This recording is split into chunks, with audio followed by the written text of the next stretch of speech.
ശ്രീപഥ് എന്ന രാജാവ് വിഡ്ഢിത്തത്തിന് കുപ്രസിദ്ധനായിരുന്നു. ചിലപ്പോൾ രാജ്യത്തെ മൊത്തം പക്ഷികളുടെ എണ്ണമെടുക്കാനാവും ആജ്ഞാപിക്കുക. മറ്റു ചിലപ്പോൾ ചില കാലങ്ങളിൽ കിട്ടാത്ത പഴവർഗ്ഗങ്ങൾ കൊണ്ടുവരാൻ പറയും. മൂഢനായ ഈ രാജാവ് എന്തുത്തരവാണ് പുറപ്പെടുവിക്കുക എന്നോർത്ത് എല്ലാവരും വലിയ ആശങ്കയിലായിരുന്നു. ഒരു ദിവസം പ്രാതൽ കഴിക്കാനിരിക്കുന്ന രാജാവ് ദേഷ്യപ്പെട്ടു. "എന്താ ഇത്? എപ്പോഴും ചപ്പാത്തി വട്ടത്തിലുള്ളതാണോ? എല്ലാത്തിനും വൃത്താകൃതി. വട്ടത്തിലുള്ള പ്ലേറ്റുകൾ, മേശ, ചിത്രങ്ങൾ. എനിക്ക് മടുത്തു. ഇനി മേലിൽ വൃത്താകൃതിയിലുള്ള ഒരു സാധനവും ഈ രാജ്യത്ത് ഉണ്ടാകരുത്. എന്തായാലും രാജാവിൻ്റെ ആജ്ഞ പാലിച്ചല്ലേ പറ്റൂ," പ്രധാനമന്ത്രി പറഞ്ഞു. "ഇനി വട്ടത്തിലുള്ള ചപ്പാത്തികൾ ഉണ്ടാക്കരുത്. ചതുരത്തിലുള്ള ചപ്പാത്തികൾ മാത്രം ഉണ്ടാക്കിയാൽ മതി." അന്ന് മുതൽ കൊട്ടാരത്തിലുള്ള പാത്രങ്ങളും പ്ലേറ്റുകളും ഗ്ലാസുകളും നാണയങ്ങളും എല്ലാം ചതുരാകൃതിയിലായി. പ്രജകളെല്ലാം സഹിച്ചു ജീവിച്ചു. ഒരു കാര്യത്തിൽ മാത്രം ഈ ആശയം ശരിയായില്ല: രഥങ്ങളുടെ ചക്രങ്ങൾ. ചതുരാകൃതിയിൽ ആയപ്പോൾ രഥത്തിൻ്റെ വേഗത കുറഞ്ഞു. ആകെ പ്രശ്നങ്ങളായി. രാജാവിനെ ഒരു പാഠം പഠിപ്പിക്കാൻ പ്രധാനമന്ത്രി നിശ്ചയിച്ചു. വേട്ടയാടുന്നതിന് രാജാവിനെ വനത്തിൽ പോകാൻ മന്ത്രി പ്രേരിപ്പിച്ചു. രാജാവിന് സമ്മതമായി. പിറ്റേ ദിവസം രഥത്തിൽ രാജാവ് വനത്തിലേക്ക് തിരിച്ചു. രഥത്തിന് വേഗത വളരെ കുറവായിരുന്നു. കാരണം ചക്രങ്ങൾ ചതുരാകൃതിയിലായിരുന്നല്ലോ. രാജാവിന് ദേഷ്യം വന്നു. "രഥത്തിന് ഇത്ര വേഗതയെ കിട്ടുന്നുള്ളൂ പ്രഭു." രാജാവിന് വീണ്ടും കോപം വന്നു. "എൻ്റെ ആജ്ഞ അനുസരിച്ചാൽ മതി." പെട്ടെന്ന് കുറച്ചു കൊള്ളക്കാർ രാജാവിൻ്റെ രഥം വളഞ്ഞു.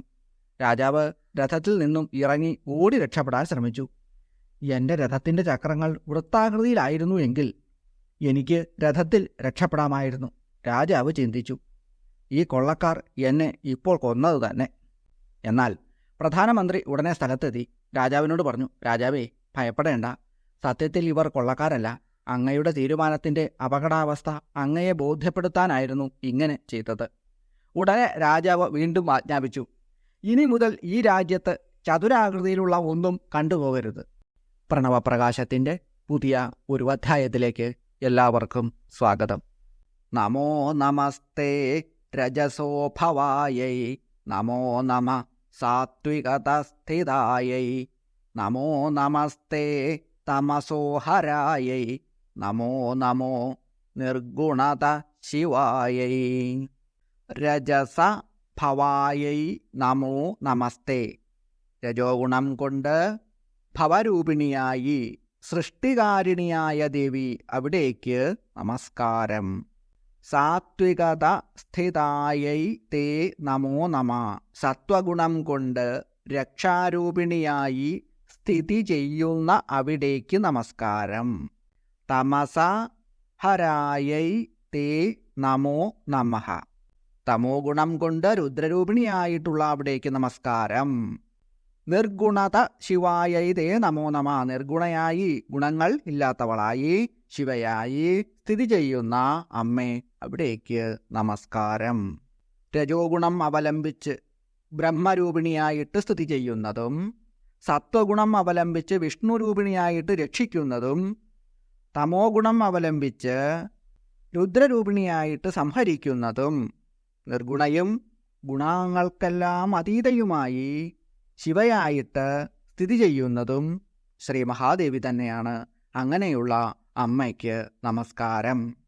ശിവ എന്ന പദം കൊണ്ട് നിർഗുണാകാരനായ സദാശിവനിൽ നിന്ന് അഭിന്നയാണ് അമ്മ എന്ന് മനസ്സിലാക്കണം.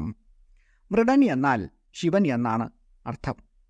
അതുകൊണ്ട് ശ്രീ മഹാദേവനായിട്ടുള്ള ശിവന് പ്രിയയായിട്ടുള്ളവൾ എന്ന അർത്ഥത്തിൽ ലളിതാ സഹസ്രനാമത്തിലെ 211 നാമമന്ത്രമായി മൃഡപ്രിയ എന്ന് വശിന്യാദി വാഗ്ദേവതകൾ മഹാദേവിയെ സ്തുതിക്കുന്നു. മൃഡൻ സുഖത്തെ നൽകുന്നവൻ എന്നാണ് അർത്ഥം.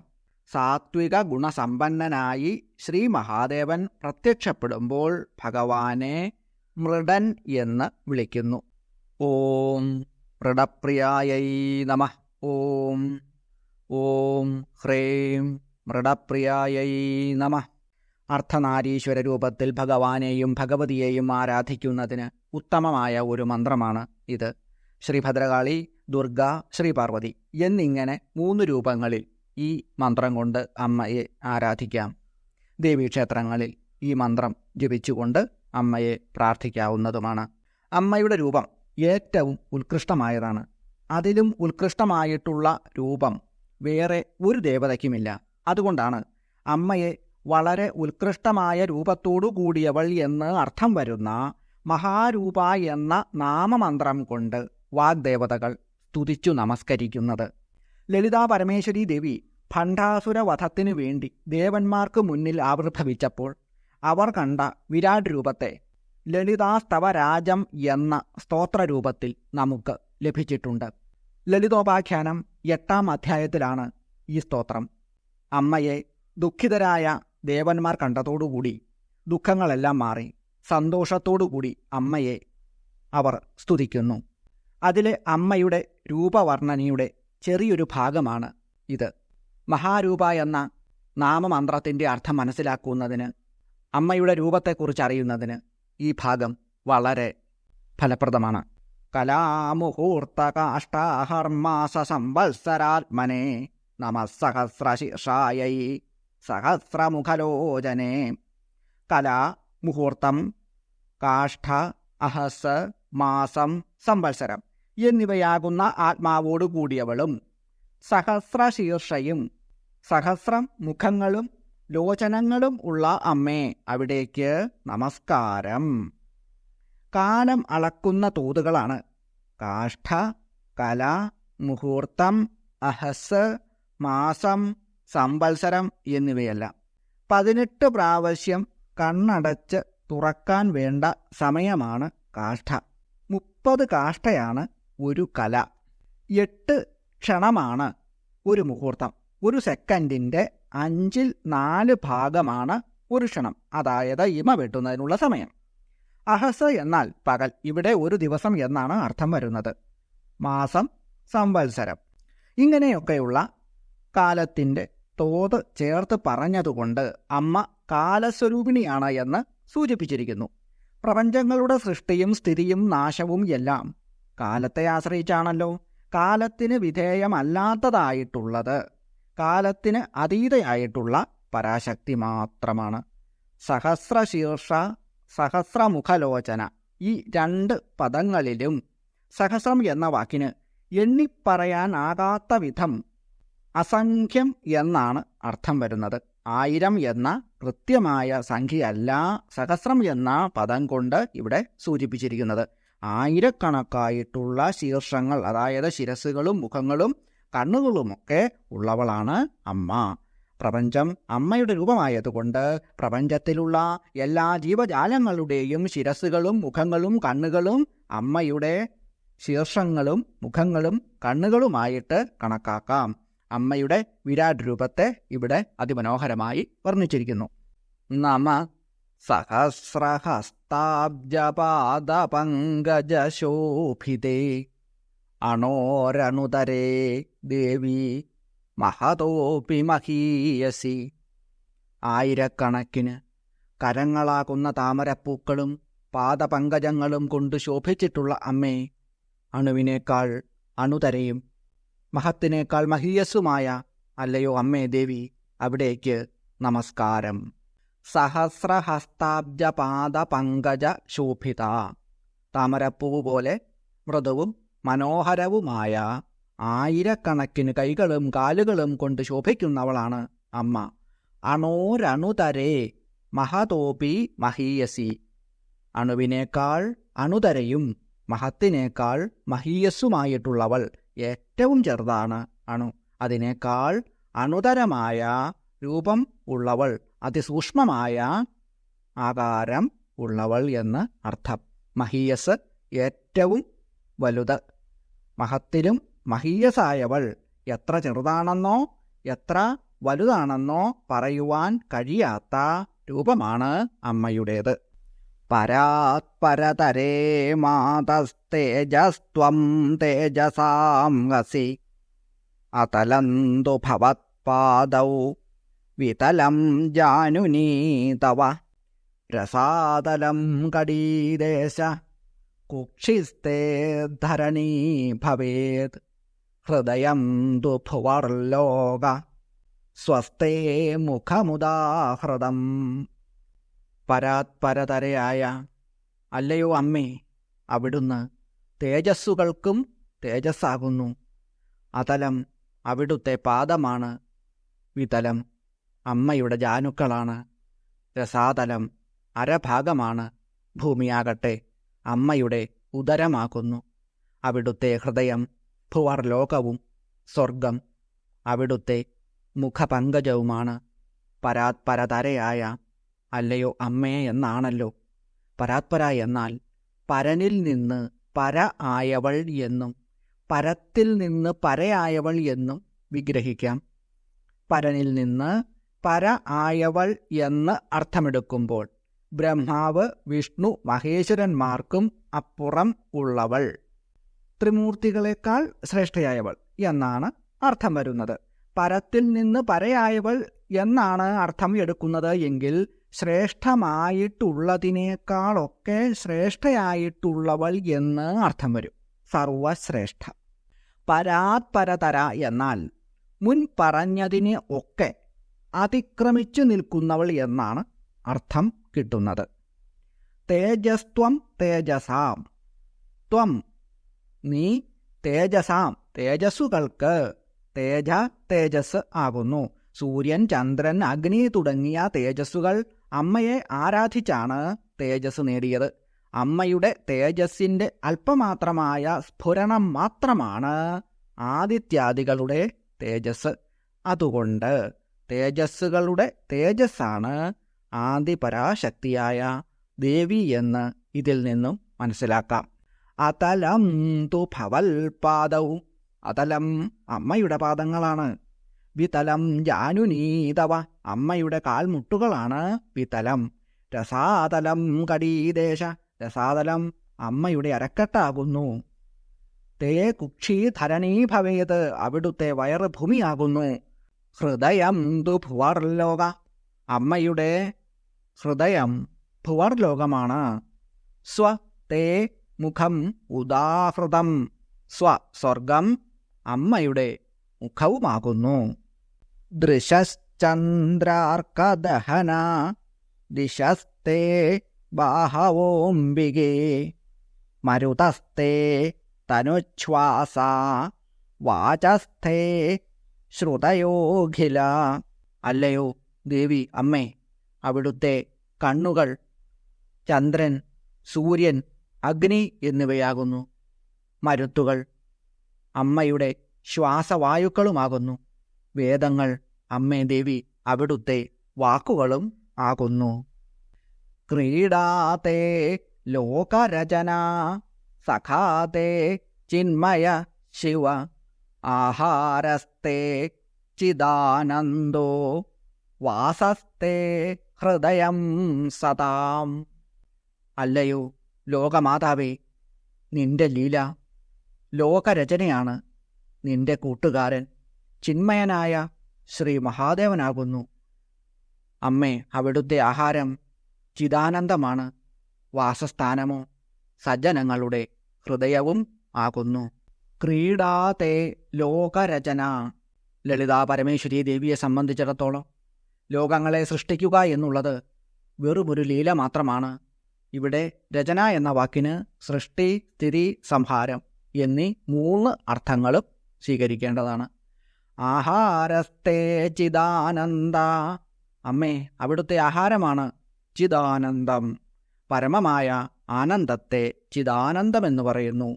ശുദ്ധമായ ജ്ഞാനരൂപവും ബ്രഹ്മവും ജീവനും ഒന്നായിത്തീരുമ്പോൾ മാത്രം അനുഭവിക്കാൻ പറ്റുന്ന ആനന്ദമാണ് ചിദാനന്ദം. ഇതിനു വേണ്ടിയാണ് യോഗികളും ഋഷിമാരും ജീവിതകാലം മുഴുവൻ പരിശ്രമിക്കുന്നത്. അങ്ങനെയുള്ള ചിദാനന്ദമാണ് അമ്മയുടെ ആഹാരം. സജ്ജനങ്ങൾ എന്നാൽ നല്ലവരായ ഭക്തർ. ആ ഭക്തരുടെ ഹൃദയത്തിലാണ് ദേവി വാണരുളുന്നത്. ദൃശ്യാദൃശ്യസ്വരൂപാണി രൂപാണി ഭുവനാനി തേ ശിരോരുഹാ നഭസ്തേതു താരക കുസുമാനി തേ. അല്ലയോ അമ്മേ ദേവി, ദൃശ്യാദൃശ്യസ്വരൂപങ്ങളായ ഭുവനങ്ങളെല്ലാം അവിടുത്തെ രൂപങ്ങളാണ്. നഭസ് നിന്റെ ശിരോരുഹമാണ് എങ്കിൽ താരകങ്ങൾ അമ്മേ അവിടുത്തെ തലയിൽ ചൂടുന്ന പുഷ്പങ്ങളാകുന്നു. ദൃശ്യാദൃശ്യസ്വരൂപാണി ഭുവനാനി തേ രൂപാണി. ഭുവനങ്ങൾ, അതിൽ നമുക്ക് കണ്ണുകൊണ്ട് കാണാൻ പറ്റുന്നവയും കാണാൻ പറ്റാത്തവയുമായിട്ട് പലതുമുണ്ട്. ഭൂമിയിൽ ജനിച്ച് ഭൗമാന്തരീക്ഷത്തിൽ വളരുന്ന മനുഷ്യരുടെയും മറ്റു ജീവികളുടെയും ജ്ഞാനേന്ദ്രിയങ്ങൾ ഇവിടുത്തെ പരിസ്ഥിതിക്ക് പറ്റിയ രീതിയിലാണ് രൂപപ്പെട്ടിട്ടുള്ളത്. അതുകൊണ്ട് കണ്ടും കേട്ടും മണപ്പിച്ചുമൊക്കെ നേടുന്ന അറിവും ആ അറിവുകളുടെ അടിസ്ഥാനത്തിൽ ഉണ്ടാക്കുന്ന ഊഹിച്ചെടുക്കലുകളുമെല്ലാം ചേർത്താണ് ജ്ഞാനം എന്ന് സാധാരണയായിട്ട് പറയാറുള്ളത്. എന്നാൽ നമുക്കറിയാൻ സാധിക്കാത്ത വസ്തുതകളും വസ്തുക്കളും ലോകങ്ങളും എല്ലാം ഉണ്ട്.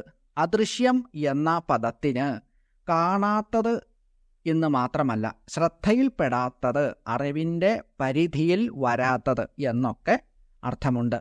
ദൃശ്യങ്ങളും അദൃശ്യങ്ങളുമായ എന്ന് പറഞ്ഞാൽ അറിയാവുന്നവയും അറിയപ്പെടാത്തവയുമായ എല്ലാ ലോകങ്ങളും അവിടുത്തെ രൂപങ്ങൾ ആകുന്നു.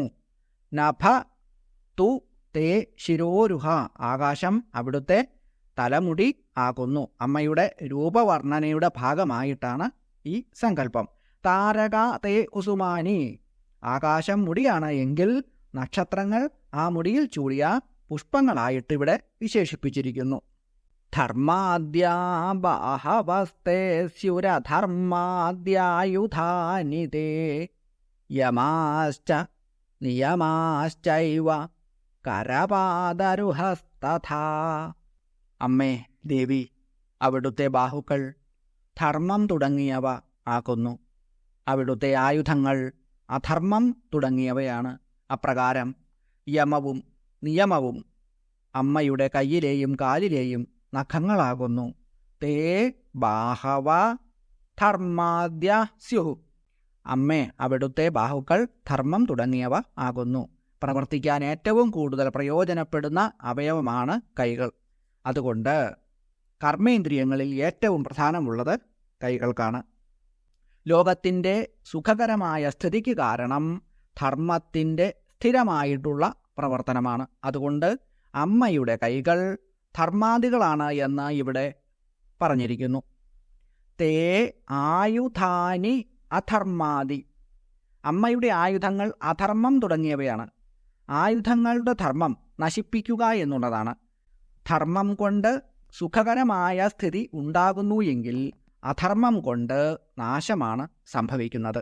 അമ്മയുടെ ആയുധങ്ങളെ രാഗസ്വരൂപ പാശാഠ്യ, രാഗമാകുന്ന പാശം, ക്രോധാകാരാങ്കുശോജ്വല, ക്രോധമാകുന്ന തോട്ടി, മനോരൂപേക്ഷു കോദണ്ഡ, മനസ്സാകുന്ന കരിമ്പുവില്ല്, പഞ്ചതന്മാത്രസായക, പഞ്ചതന്മാത്രകൾ ആകുന്ന അമ്പുകൾ എന്നിങ്ങനെ വാഗ്ദേവതകൾ ലളിതാ സഹസ്രനാമത്തിൽ നമുക്ക് പറഞ്ഞു തന്നിട്ടുണ്ട്.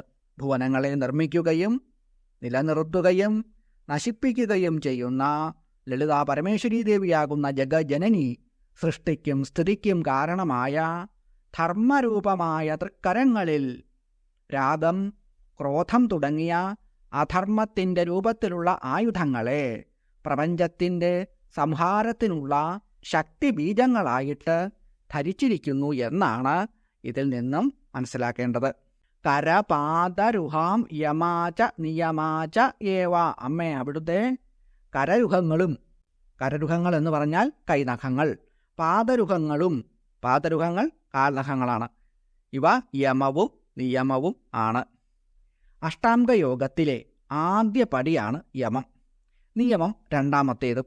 ഈശ്വര സാക്ഷാത്കാരത്തിനും ബ്രഹ്മാനന്ദ അനുഭൂതി ലഭിക്കുന്നതിനും യോഗിമകൾ സ്വീകരിക്കുന്ന 8 അംഗങ്ങൾ ഉള്ള ചര്യയാണ് അഷ്ടാംഗയോഗം. യമം, നിയമം, ആസനം, പ്രാണായാമം, പ്രത്യാഹാരം, ധ്യാനം, ധാരണ, സമാധി എന്നിവയാണ് 8 അംഗങ്ങൾ. അവയിൽ ആദ്യത്തെ 2 യമവും നിയമവുമാണ്. ഇവ അമ്മയുടെ വിരലിലെ നഖങ്ങളാണ് എന്ന് പറഞ്ഞതുകൊണ്ട് ഇവയിൽ ആരംഭിക്കുന്ന സാധകൻ ക്രമമായി മറ്റ് യോഗാംഗങ്ങളും ശീലിച്ച് സമാധിയിൽ എത്തുകയും ബ്രഹ്മാനന്ദാനുഭൂതി അനുഭവിക്കുവാൻ കഴിവുള്ളവനായി തീരുകയും ചെയ്യും എന്ന് സൂചിപ്പിച്ചിരിക്കുന്നു. സ്തനൗ സ്വാഹാസ്വഥാകാരൗ ലോകോജ്ജീവനകാരകൗ പ്രാണായാമാസ്തു തേ നാസ രസനാദേ സരസ്വതീ.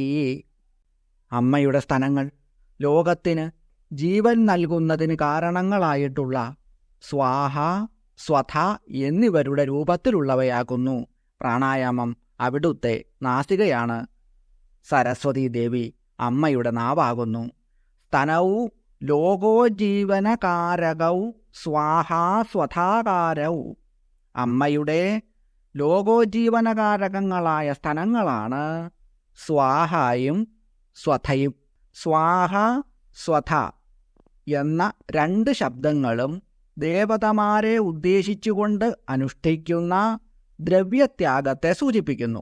ഹോമം നടത്തുമ്പോൾ മന്ത്രത്തിനു മുന്നിൽ ഓം എന്നും പിന്നിലായിട്ട് സ്വാഹ എന്നും ചേർത്താണല്ലോ ഉച്ചരിക്കാറുള്ളത്. സ്വാഹാ ശബ്ദത്താൽ ദേവതകളെ ആഹ്വാനം ചെയ്യുന്നു. ദേവയജ്ഞവും പിതൃയജ്ഞവും കൊണ്ട് ലോകത്തിന് ഉജ്ജീവനം നൽകുന്നതുകൊണ്ട് ലോകോ ജീവനകാരകൗ എന്ന് വിശേഷിപ്പിക്കുന്നു.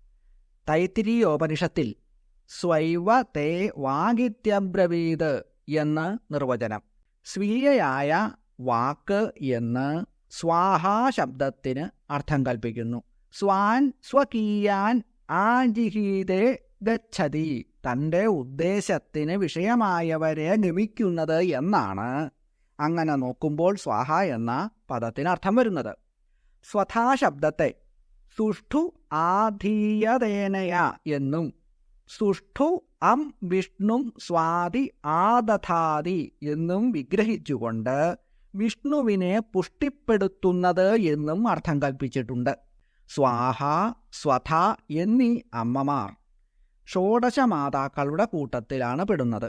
പത്മ, ശചി, മേധ, സാവിത്രി, വിജയ, ജയ, ദേവസേന, സ്വഥ, സ്വാഹ, മാത, ലോകമാത, ശാന്തി, പുഷ്ടി, ധൃതി, തുഷ്ടി എന്നിവരാണ് ഷോഡശമാതാക്കൾ. സ്വാഹ, സ്വഥ എന്നീ ദേവിമാർ അഗ്നിയുടെ ഭാര്യമാരായി ചില പുരാണങ്ങളിൽ കാണാവുന്നതാണ്. ഇരുവരും ദക്ഷപ്രജാപതിയുടെ പുത്രിമാരുമാണ്. സ്വാഹാദേവി ശിവന്റെ പത്നിയും അഗ്നിമൂർത്തിയായ സ്കന്ദന്റെ മാതാവുമാണ് എന്ന് ലിംഗപുരാണം പറയുന്നു. സ്വഥാദേവി ബ്രഹ്മാവിൻ്റെ മാനസപുത്രനായ അങ്കിരസിൻ്റെ പത്നിയാണെന്നും പുരാണങ്ങളിൽ പരാമർശമുണ്ട്. അമ്മ എന്ന സങ്കല്പത്തെ ആധാരമാക്കിക്കൊണ്ട് സ്വാഹ, സ്വഥ എന്നിവർ ലോകത്തിന് ജീവൻ നൽകുന്ന സ്തനങ്ങളാണ് എന്ന് ഇവിടെ പറഞ്ഞിരിക്കുന്നു. അങ്ങനെ അമ്മയുടെ സ്തനങ്ങൾ സമസ്ത ജഗത്തിനും ജീവൻ പ്രദാനം ചെയ്യുന്നവയാകുന്നു. പ്രാണായാമസ്തു തേ നാസ തേ നാസ തു പ്രാണായാമാഹ. അമ്മയുടെ നാസ പ്രാണായാമങ്ങളാണ്. അഷ്ടാംഗയോഗങ്ങളിൽ ഒന്നാണ് പ്രാണായാമം. ശ്വാസനിയന്ത്രണമാണ് പ്രാണായാമത്തിൻ്റെ രീതി. ഇതിന് കുംഭകം, ശ്വാസം അകത്തേക്ക് വലിക്കുക; പൂരകം, ശ്വാസം അടക്കി നിർത്തുക; രേചകം, പുറത്തേക്ക് വിടുക എന്നിങ്ങനെയുള്ള 3 ഘട്ടങ്ങളുണ്ട്. യോഗശാസ്ത്രത്തിലെ അടിസ്ഥാനപരമായ അഭ്യാസങ്ങളിൽ ഒന്നാണിത്. പ്രാണങ്ങളെ നിയന്ത്രിക്കുന്ന ഈ വിദ്യയെ അമ്മയുടെ നാസികയാക്കി ഇവിടെ പറഞ്ഞിരിക്കുന്നു. തേ രസനാ സരസ്വതി. വിദ്യാദേവതയായ സരസ്വതി ദേവി അവിടുത്തെ നാവാകുന്നു. വാക്കും വാക്കിന് മൂലമായ ജ്ഞാനവും സരസ്വതി എന്ന പദം കൊണ്ട് ഇവിടെ പറഞ്ഞിരിക്കുന്നു. എല്ലാ അറിവിനും ആധാരമായ വാക്ക് നാവിൽ അധിഷ്ഠിതമാണ്.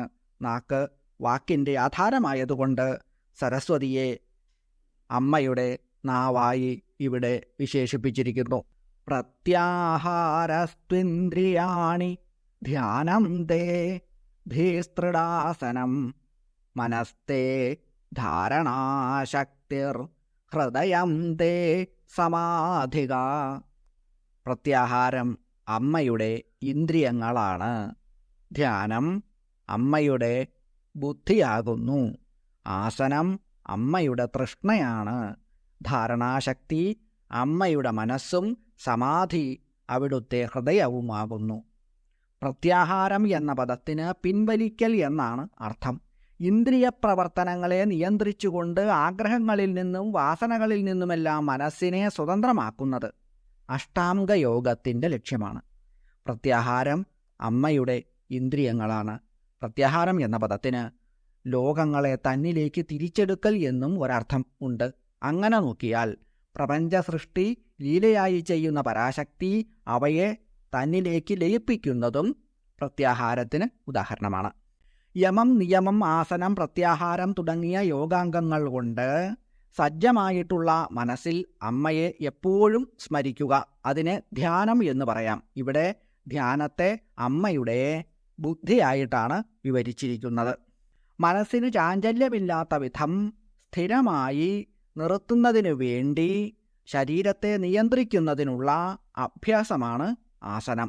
വളരെ നേരം ശരീരവും മനസ്സും ചലിക്കാതെ ധ്യാനിക്കാൻ വേണ്ടി സ്ഥിതി ചെയ്യുന്നതിന് പലതരത്തിലുള്ള നിലകളും ഇരിപ്പുകളും കിടപ്പുകളുമൊക്കെ ആചാര്യന്മാർ നിർദ്ദേശിച്ചിട്ടുണ്ട്. യോഗാസനങ്ങൾ എന്നാണ് ഇതിന് പേര്. ശരീരം രോഗം പിടിപെടാതെ ഇത് സംരക്ഷിക്കുന്നു. രോഗമില്ലാത്ത ആരോഗ്യമുള്ള ശരീരത്തിലാണ് രോഗമില്ലാത്ത ദൃഢമായിട്ടുള്ള ജീവാത്മാവ് കർമ്മശക്തിയോടുകൂടി നിലനിൽക്കുന്നത്. അതിന് തക്കവണ്ണം ഉള്ള സുഖവും സ്ഥിരമായിട്ടുള്ള സ്ഥിതിയുമാണ് ആസനം എന്ന് സാമാന്യമായി പറയാം. യമം, നിയമം ഇവ കഴിഞ്ഞാൽ ആസനമാണ് അഷ്ടാംഗങ്ങളുടെ പട്ടികയിൽ ഉള്ളത്. ഇവിടെ അമ്മയുടെ ദാഹത്തെ തൃട്ട് ആസനമാണ് എന്ന് പറഞ്ഞിരിക്കുന്നു. അഷ്ടാംഗയോഗത്തിലെ 8ാമത്തെ ഇനം സമാധിയാണ്. ബ്രഹ്മത്തിൽ ജീവാത്മാവ് ലയിക്കുന്ന അവസ്ഥയാണ് സമാധി. ധ്യാനസ്വരൂപിണിയായിട്ട് അമ്മയെ ഈ ശ്ലോകത്തിൽ വിവരിച്ചിരിക്കുന്നു. അഷ്ടാംഗയോഗത്തിൻ്റെ വിവിധ ഘടകങ്ങൾ അമ്മയുടെ അവയവങ്ങളായിട്ട് രൂപണം ചെയ്തിരിക്കുന്നു. മഹീരുഹാസ്തേം ഗരുഹ പ്രഭാതം വസനം തവ ഭൂതം ഭവത് ഭവിഷ്യച്ച നിത്യം ച തവ വിഗ്രഹം. ലോകമാതാവായ അമ്മേ, മഹീരുഹങ്ങൾ അവിടുത്തെ അംഗരുഹങ്ങളാകുന്നു. പ്രഭാതം അമ്മേ ദേവി അവിടുത്തെ വസ്ത്രമാണ്. ഭൂതം, ഭാവി, വർത്തമാനം എന്നിവയും ഈ വിഭജനത്തിൽ ഉൾപ്പെടാതെ നിത്യമായിട്ടുള്ളവയും അവിടുത്തെ വിഗ്രഹം ആകുന്നു. മഹീരുഹാതേ അംഗരുഹ. മഹീരുഹങ്ങൾ ഭൂമിയിൽ മുളച്ചുണ്ടാകുന്ന വൃക്ഷങ്ങളാണ് മഹീരുഹങ്ങൾ. അവിടുത്തെ അംഗരുഹങ്ങളാണ് അവ. ശരീരത്തിൽ മുളച്ചുണ്ടാകുന്ന രോമങ്ങൾ അംഗരുഹങ്ങളാണ്. വൃക്ഷങ്ങൾ അവിടുത്തെ രോമങ്ങളാകുന്നു എന്ന് അർത്ഥം. ഭൂതം ഭവത് ഭവിഷ്യത് ച നിത്യം ച തവ വിഗ്രഹം. കഴിഞ്ഞതും ഇപ്പോൾ ഭവിച്ചുകൊണ്ടിരിക്കുന്നതും ഇനി ഉണ്ടാകുവാനിരിക്കുന്നതും ഇതിലൊന്നും പെടാതെ നിത്യമായിട്ടുള്ളതും അവിടുത്തെ വിഗ്രഹമാണ്.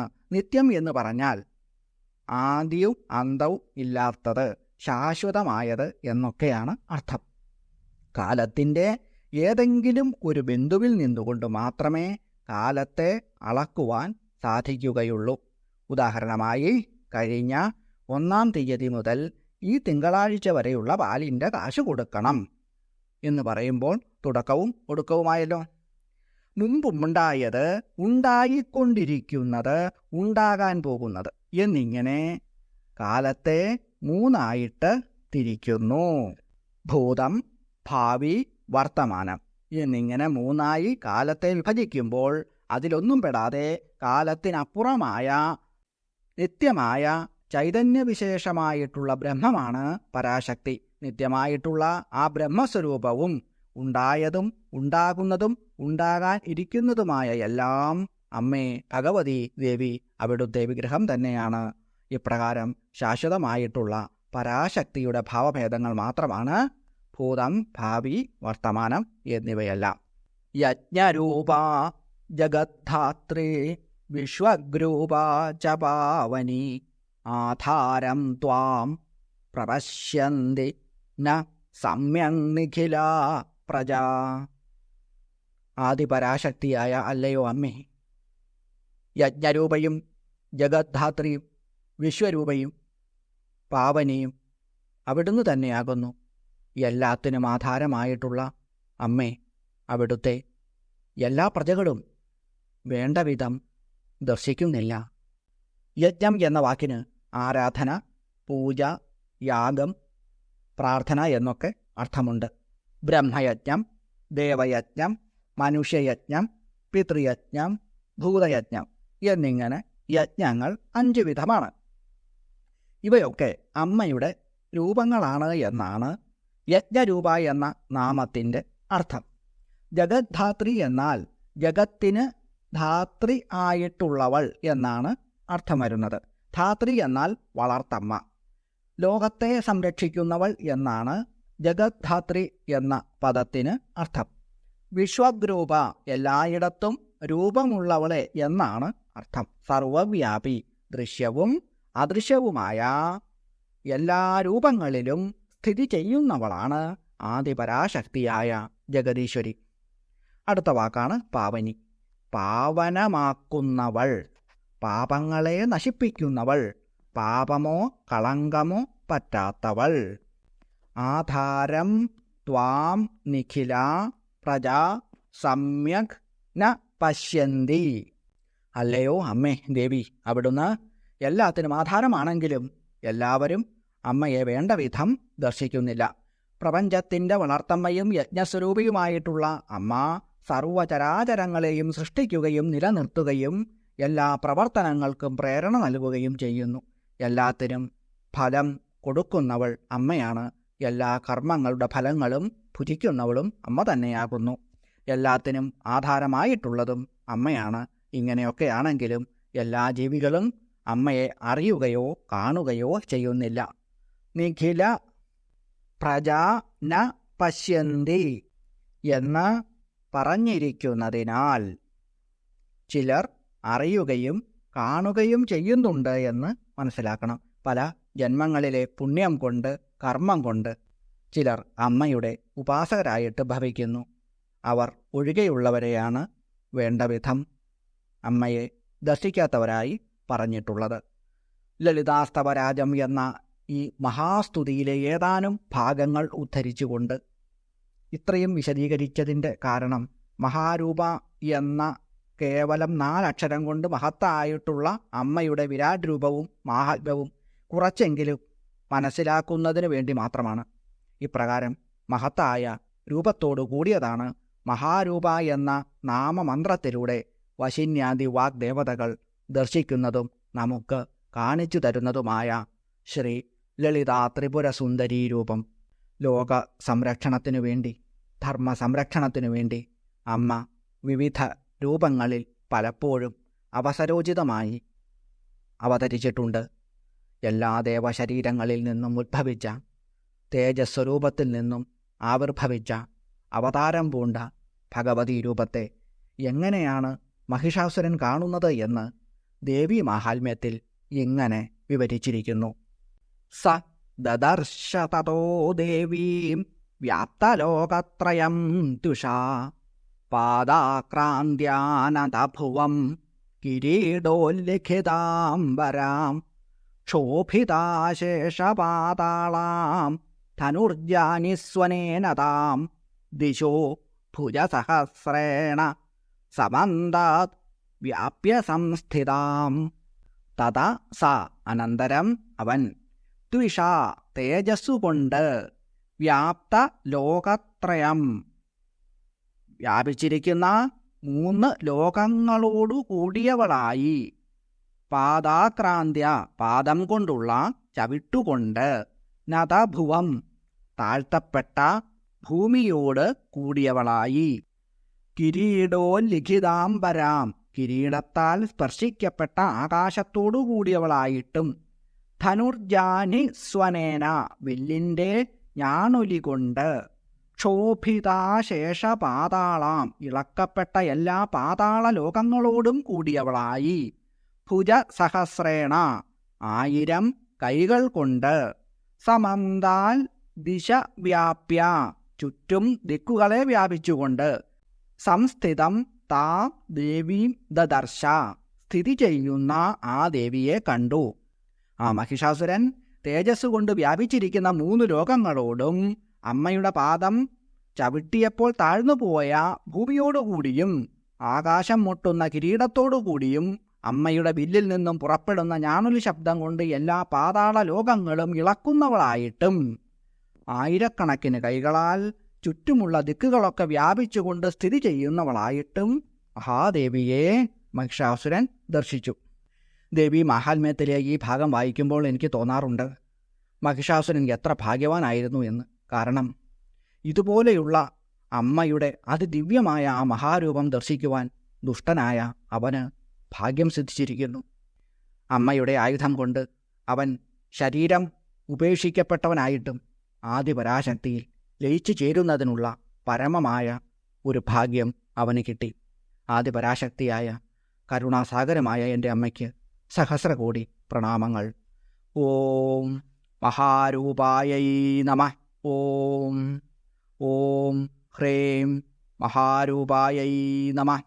കേവലം 4 അക്ഷരം മാത്രമുള്ള ഒരു നാമമന്ത്രമാണെങ്കിലും ആദിപരാശക്തിയുടെ മഹത്വത്തെ വാക്കുകൾ കൊണ്ട് വിവരിക്കാനാകുന്നതിലുമധികം അർത്ഥങ്ങളും ആശയങ്ങളും ഒതുക്കി വച്ചിട്ടുള്ള ഒരു മഹാമന്ത്രം ആണ് ഇത്.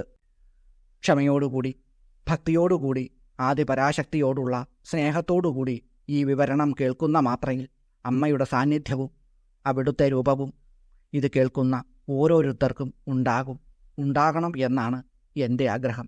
മഹാരൂപ എന്ന ഈ നാമമന്ത്രത്തിൽ ആദിപരാശക്തിയുടെ സമസ്ത അവതാരങ്ങളും ശക്തിസ്വരൂപങ്ങളും എല്ലാം ഉൾക്കൊള്ളുന്നു എന്നുള്ളതുകൊണ്ട് ഈ മഹാനാമമന്ത്രം നൽകുന്ന ഫലം എത്രയാണെന്ന് പറഞ്ഞറിയിക്കുവാൻ സാധ്യമല്ല. അതുകൊണ്ട് എപ്പോൾ വേണമെങ്കിലും അമ്മയെ മനസ്സിൽ ധ്യാനിച്ചുകൊണ്ട്, ഇത് ഏത് രൂപത്തിൽ വേണമെങ്കിലും ധ്യാനിച്ചുകൊണ്ട് ജപിക്കുക. കേവലം ആഗ്രഹസാധ്യം മാത്രമല്ല, സർവ ഐശ്വര്യ സമ്പൂർണത ഈ നാമമന്ത്രം മാത്രം ജപിക്കുന്നതുകൊണ്ട് ലഭിക്കും എന്ന കാര്യം ഉറപ്പു തന്നെയാണ്. പരാശക്തിയുടെ ശക്തി ചൈതന്യ സമ്പൂർണമാണെന്ന് പറയാവുന്ന ഈ മന്ത്രം പകലെന്നോ പാതിര എന്നോ നോക്കാതെ എപ്പോൾ വേണമെങ്കിലും ജപിക്കുകയും അമ്മയുടെ ദിവ്യമായ സാന്നിധ്യത്തിനും അനുഗ്രഹത്തിനും പാത്രമാകാവുന്നതുമാണ്. അല്പം പോലും ധനമോ ഊർജമോ ഒന്നും വേണ്ട. അല്പസമയം അമ്മയെ മനസ്സിൽ ധ്യാനിച്ചുകൊണ്ട് ജപിക്കുക. അതുമാത്രം മതി. സർവസമ്പൽ സമൃദ്ധിയും എന്തിന് അമ്മയെ തന്നെയും നമുക്ക് കിട്ടുവാൻ. ഇതിലപ്പുറം എന്താണ് നമുക്ക് നേടാനുള്ളത്? പരാശക്തിയായ അമ്മയുടെ പാതാരബിന്ദങ്ങളിൽ അവിടുത്തെ അനുഗ്രഹം എല്ലായ്പ്പോഴും ഉണ്ടാകണമെന്ന് പ്രാർത്ഥിച്ചുകൊണ്ട്, പ്രണമിച്ചുകൊണ്ട് പ്രാർത്ഥനയോടുകൂടി നിർത്തുന്നു. നന്ദി, നമസ്കാരം.